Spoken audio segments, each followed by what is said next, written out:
آدم علیہ الصلوۃ والتسلیم نے کہا پروردگار تو مجھے اس کے صدقے میں معاف فرما جس کا نام میں نے جنت میں تیرے نام کے ساتھ دیکھا، یعنی محمد کے صدقے میں معاف فرما دے۔ زور سے کہیے سبحان اللہ، کہیے سبحان اللہ۔ اللہ نے فرمایا سنو، تم نے جب محمد کا نام لیا تو یقینی طور پر تم جانتے ہو کہ وہ مجھ سے کتنی محبت کرتا ہے اور میں اس سے کتنی محبت کرتا ہوں، تو جاؤ اس کے صدقے میں نے تمہیں معاف کر دیا۔ زور سے کہیے سبحان اللہ۔ حضرت آدم علیہ السلام کو اتنی خوشی ملی، اتنا اطمینان ملا کہ خوشی کے عالم میں انہوں نے 2 رکعت نماز ادا کی، اور وہ وقت فجر کا وقت تھا۔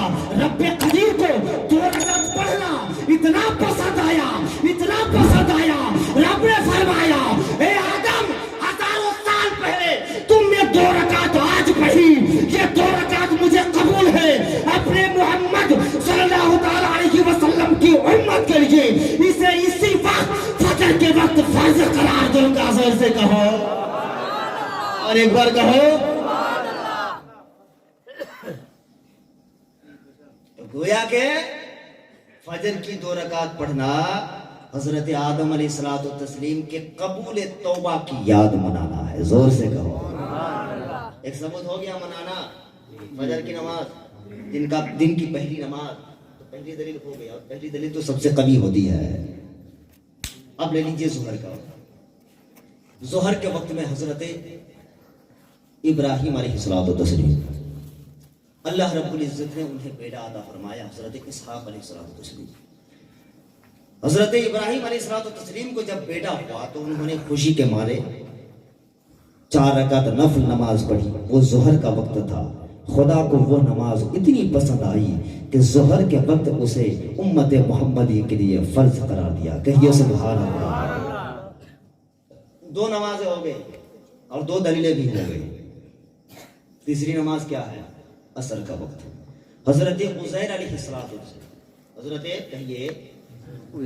کہیے ذرا نام تو کہیے پیغمبر کا اپنے منہ سے، ثواب تو کمائیے۔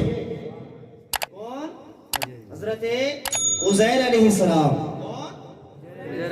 حضرت عزیر علیہ السلام کافی دنوں تک، سینکڑوں سال تک بیمار رہے، اور بیمار رہنے کے بعد جب انہیں فاقہ ملی، جب انہیں تندرستی عطا ہوئی، جب وہ بیماری سے اٹھے، اچھے ہو گئے، تو خوشی کے مارے بارگاہ خداوندی میں 4 رکعت پڑھے۔ وہ عصر کا وقت تھا، رب قدیر کو وہ 4 رکعت پسند آیا، تو اللہ نے امت محمدیہ کے لیے 4 رکعت عصر کا فرض بنا دیا۔ کہیے سبحان اللہ۔ اب باقی رہ گئی مغرب کی نماز، اس میں 3 رکعت ہے۔ مغرب کی نماز حضرت یعقوب علیہ السلام، حضرت یعقوب علیہ السلام علالت میں تھے، بیماری میں تھے، کافی دنوں تک بیمار رہے۔ بیمار ہونے کے بعد جب اللہ نے انہیں کچھ فاقہ عطا کیا، کچھ تندرستی جسم میں طاقت آئی، تو طاقت آنے پر اللہ کا شکر ادا کیا، اور شکر ادا کرنے کے لیے انہوں نے طریقہ یوں کیا کہ 4 رکعت کی نیت کیا۔ کیا 4 رکعت کی نیت کیا۔ اور مغرب کی نماز کئی رکعت ہے؟ 3 رکعت ہے، لیکن نیت تو بھی 4 کی ہوئی ہے۔ اور یہ کیسے ہو گیا؟ معزز،